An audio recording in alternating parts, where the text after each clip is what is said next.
Aujourd'hui, j'étais en séance avec des jeunes qui travaillent avec Jama Grand Lac et il m'avait été demandé d'une part de parler de la gestion constructive des conflits dans le cadre de la gestion de la question liée à la démobilisation des jeunes, des anciens combattants, d'une part, et de l'autre part, il s'agissait d'aborder la question de la négociation dans ce même contexte-là. Dans la première partie, nous avons essayé d'aborder la question liée au sens que nous donnons au mot conflit, ses sources, ses conséquences et la manière dont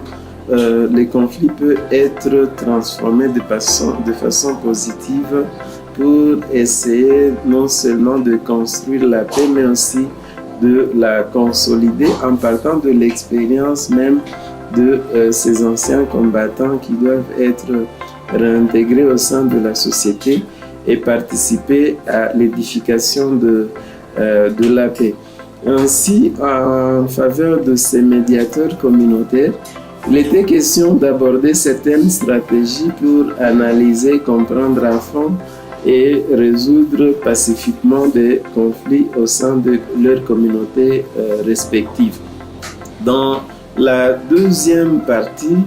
en plus des exercices que nous avons essayé de faire dans la première, il s'est agi de parler de la négociation, puisque ce travail-là signifie que l'on échange sans cesse avec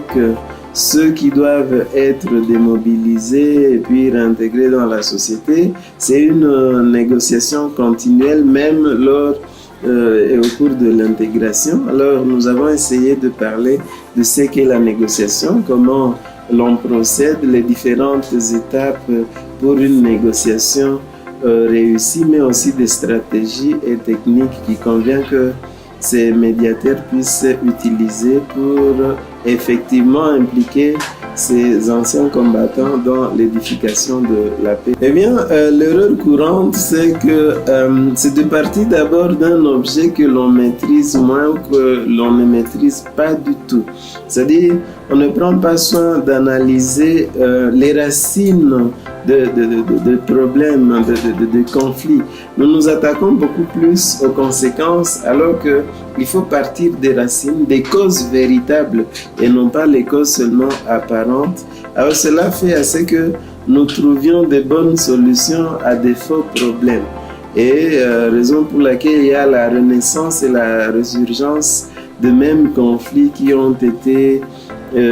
apparemment résolus. Alors ce qui conviendrait de faire, c'est d'étudier à fond, de comprendre à fond le nœud des problèmes, les causes profondes, les causes lointaines, afin de trouver des solutions à ces causes-là au lieu de s'attaquer aux conséquences.